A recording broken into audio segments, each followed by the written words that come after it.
الرحمن الرحيم.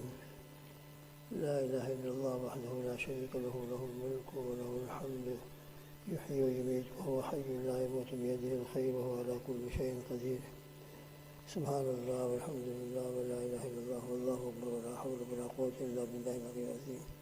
سبحان الله بحمده عدد خلقه ورضا نفسه وزنة عرشه ومداد كلماته. سبحان الله بحمده سبحان الله العظيم. سبحان الله بحمده سبحان الله العظيم. الحمد لله الذي هدانا لهذا وما كنا لنهتدي لولا أن هدانا الله. الحمد لله الذي تواضع كل شيء بعظمته. الحمد لله الذي ذل كل شيء بعزته. الحمد لله الذي خضع كل شيء بملكه. ونشهد أن لا إله إلا الله وحده لا شريك له، إلها واحدا أحدا صمدا لم يتخذ صاحبة ولا ولدا ولم يكن له كفوا أحد.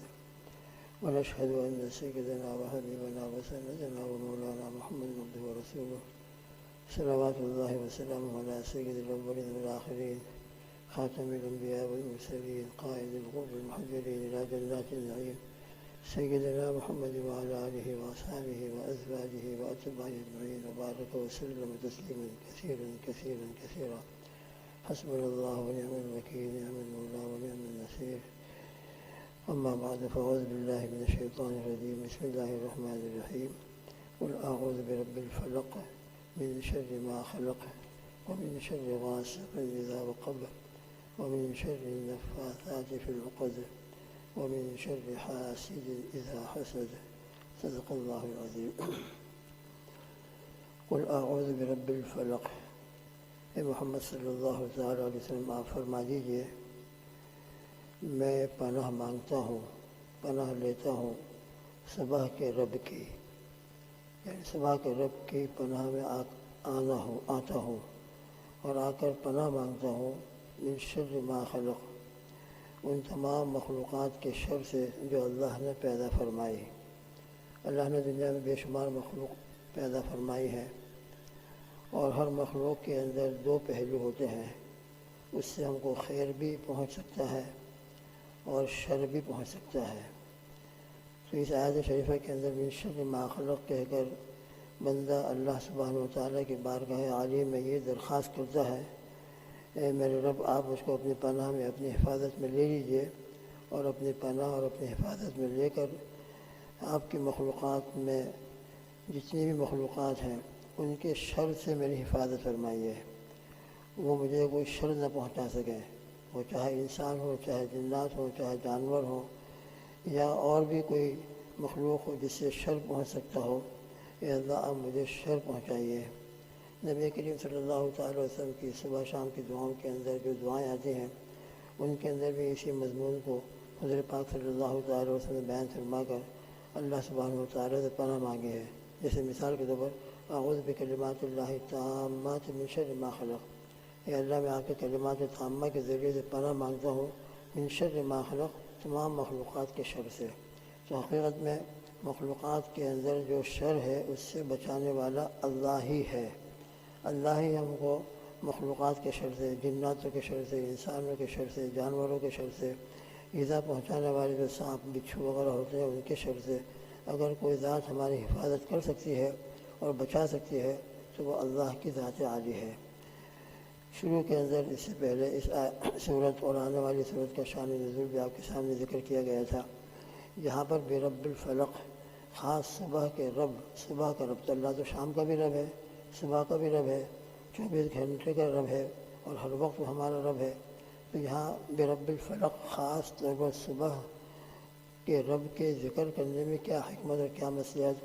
تو آپ کے سامنے پہلے ذکر کیا گیا تھا کہ صبح کے رب لفظ فلق لا کر اس طرح اشارہ فرمایا ہے کہ جس طریقے سے رات آتی ہے اور رات کے اندھیرے کو ختم کر کے صبح کا اجالا پیدا کرنا، اور رات کو ختم کر کے صبح کا نور ظاہر کرنا، یہ اللہ سبحانہ و تعالیٰ کی قدرت سے ہوتا ہے. اللہ ہی صبح کی روشنی کو نکالتا ہے. اللہ کی ذات اعلیٰ کے علاوہ کے سوا کوئی صبح نہیں لا سکتا. رات ہو گئی، صبح لانے والی ذات اللہ کی ہے. تولج اللیل فی النہار وتولج النہار فی اللیل وتخرج الحی من المیت وتخرج المیت من الحی. تو یہ اللہ ہی کی قدرت سے ہوتا ہے.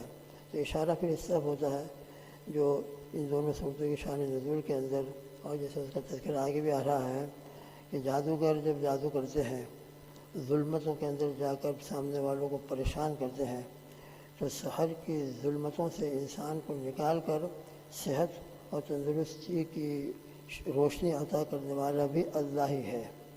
اللہ ہی اس شہر سے اس مسحور کو اور جس پر جادو کیا گیا ہے اس کو بچاتے ہیں، نکالتے ہیں، اس کے شر کو، جادوگر کے شر کو دور فرماتے ہیں۔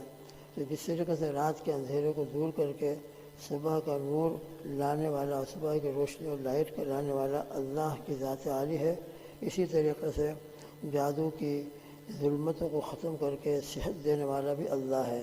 تو وہ ذات جو رات کے اندھیرے کو دور کرنے پر قادر ہے، اسی طریقے سے وہ ذات جادو کے اثر کو دور کرنے پر بھی قادر ہے۔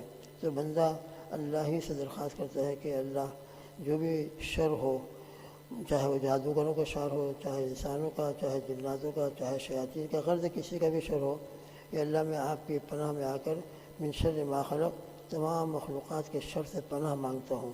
جب انسان اللہ کے دربار عالی کے اندر یہ درخواست کرتا ہے تو انشاءاللہ ثم انشاءاللہ اللہ تعالیٰ اس کی دعا قبول فرماتے ہیں، اور امید ہوتی ہے کہ اللہ تعالیٰ اس کے شر کو دور فرمائیں گے۔ یہ پہلے آپ کو بہت بار آپ کو یہ بات آئی ہے کہ یہ دعائیں ہیں قرآن پاک کے ذریعے، قرآن پاک کی آیتوں کے ذریعے ہو یا نبی کریم صلی اللہ علیہ وسلم کی بتائی ہوئی دعاؤں کے ذریعے ہو۔ مولانا نذیر صاحب قاندھی رحمۃ اللہ نے بڑی تفصیل سے اس مسئلے کو معارف القرآن میں بیان فرمایا ہے کہ دنیا میں انسان کو راحت پہنچنے کے لیے اور دنیا میں انسان کو تکلیفوں سے نکل کر آسانی حاصل کرنے کے لیے اللہ سبحانہ وتعالی نے دو اسباب رکھے ہیں، ایک ہے اسباب طبعیہ اور ایک ہے اسباب شرعیہ۔ اسباب طبعیہ جیسے یہی انسان بیمار ہوتا ہے تو علاج کرتا ہے، ڈاکٹر کے پاس جاتا ہے، کوئی پرابلم آتا ہے قانونی طور پر تو سولیسیٹر کے پاس جاتا ہے، گھر کے اندر ریپیئرنگ کرانی ہے تو بلڈر کی مدد حاصل کرتا ہے۔ اور دنیا کا نظام ایک دوسرے کی مدد کے اوپر اور ایک دوسرے کے تعاون کے اوپر چلایا ہے۔ اللہ نے دنیا کو دار الاسباب بنایا ہے۔ تو دنیا کے اندر اصل تو ہماری اس کے اندر بھی یقین ہوتا ہے کہ یہ سب اسباب طبعیہ، انسان نے علاج کرنا شروع کیا، سولیسیٹر کو اپنے کسی کو اختیار کیا، اس کے بعد کامیابی کا ملنا، صحت و تندرستی کا حاصل ہونا، یہ اللہ کے حکم پر موقوف ہے۔ اللہ چاہتے ہیں تو اس دوا سے شفا حاصل ہوتی ہے، اور جو اس کا کام ہے سولیسیٹر کے ذریعے ہو، بلڈر کے ذریعے ہو، کسی اور کے ذریعے ہو، اللہ مدد فرماتے ہیں، اللہ کا حکم ہوتا ہے تو پھر وہ ہمارا کام بنتا ہے۔ یہ تو اسباب طبعیہ ہیں۔ یہ جو ہم دعائیں مانگتے ہیں، یہ کلمہ اپنے دعائیں پڑھتے ہیں صبح شام کی اپنی حفاظت کے لیے، اسباب طبعیہ سے بڑھ کر اللہ نے ان میں قوت و طاقت رکھی ہے، اس لیے کہ اس میں براہ راست بندہ اللہ سے درخواست کر رہا ہے، کسی اور کی مدد نہیں بلکہ ڈائریکٹ اللہ سے کہتے ہیں کہ اللہ آپ میری مدد فرمائیے۔ اسباب طبعیہ میں تو عام طور پر یہ ہوتا ہے کہ انسان دوسروں کے پاس جاتا ہے اور دوسروں کی مدد حاصل کرتا ہے، وہاں بھی اللہ کا حکم ہوتا ہے، اور یہ اسباب شرعیہ میں بھی اللہ ہی کا حکم ہوتا ہے۔ لہذا یہاں پر بھی یہ بات نہیں ہے کہ ہم نے یہ صورت پڑھ لی تو اب بس آج میں نے صورت پڑھی اور کل بالکل جادو ختم ہو جائے گا، اور یا جو جس مقصد کے لیے میں نے دعا پڑھ رکھی ہے وہ ختم ہو جائے گا۔ نہیں، امید اللہ سے ضرور رکھنا ہے ہم کو۔ صبح شام کی دعائیں پڑھ کر اللہ حفاظت فرمائیں گے اور اللہ میری مدد فرمائیں گے۔ دو رکعت صلاۃ الحاجت پڑھ کر ہم اللہ سے اپنی حاجت پوری ہونے کی دعا کرتے ہیں، امید کے ساتھ اور یقین کے ساتھ انسان ان اسباب شرعیہ کو اختیار کرتا ہے، اعمال کو اختیار کرتا ہے، مگر پھر ہمارا ایمان وہی ہے کہ اس کے بعد بھی حکم تو اللہ ہی کا ہوگا۔ حکم دنیا کے اندر جو ہم نے مانگا ہے مل جائے، یہ اللہ کے حکم سے ہوگا۔ اور پھر جیسے کہ دوسری دعاؤں کے اندر ہم عام طور پر سنتے رہتے ہیں کہ انسان دعا کرتا ہے، دعا کرتا ہے، دعا کرتا ہے، تو وہاں تین باتیں ہوتی ہیں۔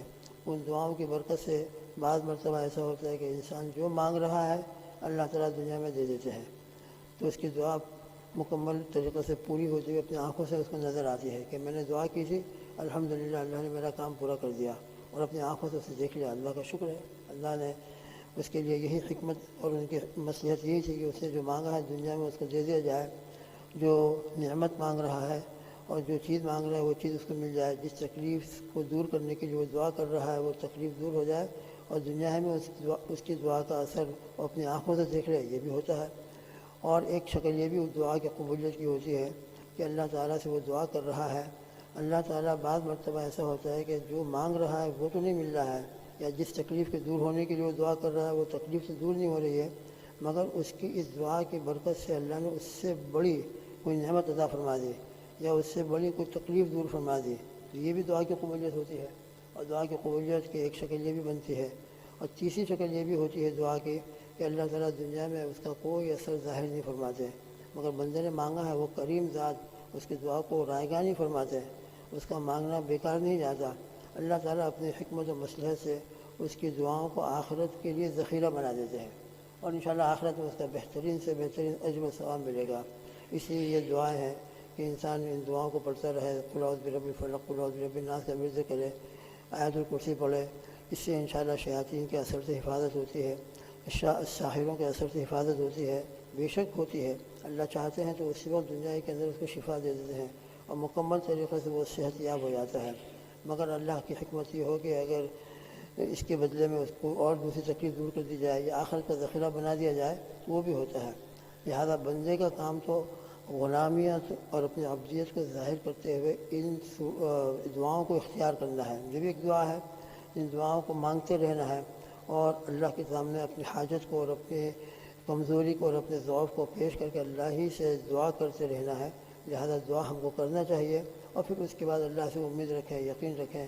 اللہ کی حکمت یہ ہوگی کہ دنیا میں اس کو صحت حاصل ہو جائے، دنیا میں اس کو تندرستی حاصل ہو جائے، جادو کا اثر دنیا میں ختم ہو کر اس کو تندرستی اور صحت مکمل طریقے سے مل جائے، بہت اچھی بات ہے، ہمارا جو مقصد تھا وہ پورا ہو گیا۔ لیکن اگر مقصد پورا نہیں ہو رہا ہو تو بھی ہم اللہ کی ذات عالی سے نا امید ہرگز نہ ہوں۔ معاذ اللہ ثم معاذ اللہ ہمارے زبان کے اوپر کوئی شکایت کا لفظ نہ آئے، جیسے بعض لوگ ان کی زبان پر آتا ہے کہ اسی مدت سے میں دعا کر رہا ہوں مگر کوئی پتہ ہی نہیں چلتا، تکلیفیں بڑھتی جا رہی ہیں، ہم دعا ادھر کر رہے ہیں، نمازیں پڑھ رہے ہیں، صلاۃ الحاجت پڑھ رہے ہیں، مگر ظاہر میں تو ہماری تکلیفیں بڑھ رہی ہے، تو دوستوں بزرگوں پھر وہی بات ہوگی، اللہ کی حکمت پر ہے، اللہ کے حکم پر ہے، ہمارا ایمان ہے، ماشاء اللہ کان وما لم یشاء لم یکن، اللہ جو چاہتے ہیں وہ ہوتا ہے اور جو اللہ نہیں چاہتے وہ نہیں ہوتا۔ لہذا اللہ کی ذات عالی سے نا امید ہرگز نہ ہو، ہرگز نہ ہو، اپنا کام اللہ سے مانگنا ہے، اللہ کے سامنے رونا ہے، دعا کرنا ہے، توبہ کرنا ہے، استغفار کرنا ہے۔ انشاءاللہ یہ ہماری دعا اور یہ توبہ اور استغفار رائگاں نہیں ہوگا، اس کے اثرات اور اس کے برکات اور اس کے انوارات اور اس کے بعد جو اجر و ثواب ہے وہ انشاءاللہ ضرور ضرور اللہ عطا فرمائیں گے۔ یہ خیر انشاءاللہ آئندہ مذاکرہ ہوگا۔ قل اعوذ برب الفلق من شر ما خلق کے اندر یہی ہے، 4 چیزوں سے بندہ اللہ کی پناہ چاہ رہا ہے اس سورہ فلق کے اندر۔ ان میں پہلی چیز ہے من شر ما خلق، اللہ کی پناہ حاصل کر کے اللہ سے یہ دعا کر رہا ہے کہ اللہ جتنے بھی مخلوقات ہیں ان کے اندر جو خیر ہے وہ مجھے مل جائے، وہ عطا فرما دے، اور ان کے اندر جو شر ہے اس شر سے میری حفاظت فرما۔ اللہ ہی حفاظت فرماتے ہیں۔ اللہ سے ہمیں کو ہمیشہ مانگتے رہنا چاہیے اور دعائیں مانگ کر اللہ سے امید رکھنا چاہیے، اور انشاءاللہ ثم انشاءاللہ یہ بھی یاد رکھیں ہم جو چل رہے ہیں اور ہماری جو حالت پیدا ہو رہی چل رہی ہے حقیقت میں اللہ ہی کی حفاظت سے ہے، ورنہ کعب احبار کی ایک روایت ہے، ان کی بھی ایک دعا آتی ہے، موطا امام مالک میں دعا نقل کی ہے، فرماتے ہیں کہ یہ دعا میں پڑھتا رہتا ہوں، اس کی برکت سے الحمدللہ میں چلتا پھرتا ہوں، اپنے کام کر لیتا ہوں، ورنہ اگر میں یہ دعا نہ پڑھوں تو یہ جو جادوگر ہیں یہود وغیرہ نہ معلوم جادو کے ذریعے سے مجھ کو گدھا بنا دیں، جادو کے ذریعے سے نہ مجھ کو تکلیف پہنچا دیں۔ اس لیے دوستوں بزرگوں یہ جو ہم چل رہے ہیں، ہمارے کام ہو رہے ہیں، ہماری آنکھیں دیکھ رہی ہیں، ہمارے کان کام کر رہے ہیں اور الحمدللہ یہ صحت تندرستی بھی ہے، تو یہ بھی ان دعاؤں ہی کی برکت سے ہے، اور حقیقت میں اللہ ہی حفاظت فرماتے ہیں۔ لَهُ مُعَقِّبَاتٌ مِّن بَيْنِ يَدَيْهِ وَمِن خَلْفِهِ يَحْفَظُونَهُ مِنْ أَمْرِ اللَّهِ، اللہ نے باقاعدہ فرشتوں کی ایک ٹیم ہر انسان کے ساتھ لگا رکھی ہے، اور فرشتوں کی پوری جماعت اور پوری ٹیم انسانوں کو ان شیاطین سے اور ان کی شرارتوں سے اور اسی طرح دوسرے مخلوقات کے شر سے وہ حفاظت کرتی رہتی ہے۔ لہذا یہ بھی ہمارا یقین ہونا چاہیے کہ ہم جو صحیح سالم اور الحمدللہ محفوظ ہیں یہ اللہ کی حفاظت سے ہے۔ اب رہا ہم جو مانگ رہے ہیں اتفاق وہ چیز نہیں مل رہی، بعین ہی وہ چیز جس میں اللہ کی حکمت ہے، باقی حفاظت بھی اللہ ہی کی ہوتی ہے، اللہ ہی ہماری حفاظت فرماتے ہیں۔ ورنہ رات میں جب انسان سو جاتا ہے، ہمارے تو خیر اللہ کا کرم احسان ہے، اس قسم کے موذی جانور نہیں ہے، ورنہ جو جنگلوں میں رہتے ہیں، جھوپڑوں میں رہتے ہیں اور سانپوں کے درمیان میں رہتے ہیں، وہاں کون ان کی حفاظت کرتا ہے؟ وہاں ان جانوروں سے ان کو کون بچاتا ہے؟ اللہ کی ذات بچاتی ہے۔ ایسے موذی جانور وہاں رہتے ہیں، اللہ پاک باقاعدہ ان کی حفاظت فرماتے ہیں اور انسان کی زندگی وہاں چلتی رہتی ہے، یہ بھی بہرحال اللہ کی حفاظت سے ہوتا ہے۔ اس لیے ہمیشہ انسان اپنے آپ کو اللہ سبحانہ و تعالیٰ کا محتاج سمجھے، اللہ ہی سے دعا مانگتا رہے، وہی محافظ حقیقی ہیں اور انہی کی حفاظت سے انسانوں کو حفاظت ملتی ہے۔ اللہ مجھ کو اور آپ کو اس بات کا یقین عطا فرما دے، اور اس یقین کے ساتھ ہم اپنے آپ کو ہمیشہ اللہ کا محتاج سمجھیں، اور اللہ سبحانہ و تعالیٰ کے سامنے جو دعائیں مانگنا ہے، جو اعمال کرنا ہے، وہ اعمال بھی کرتے رہیں، دعائیں بھی مانگتے رہیں، اور اپنے گناہوں کے اوپر توبہ استغفار بھی کرتے رہیں۔ اللہ مجھ کو اور آپ کو ان تمام باتوں پر عمل کی توفیق عطا فرمائے۔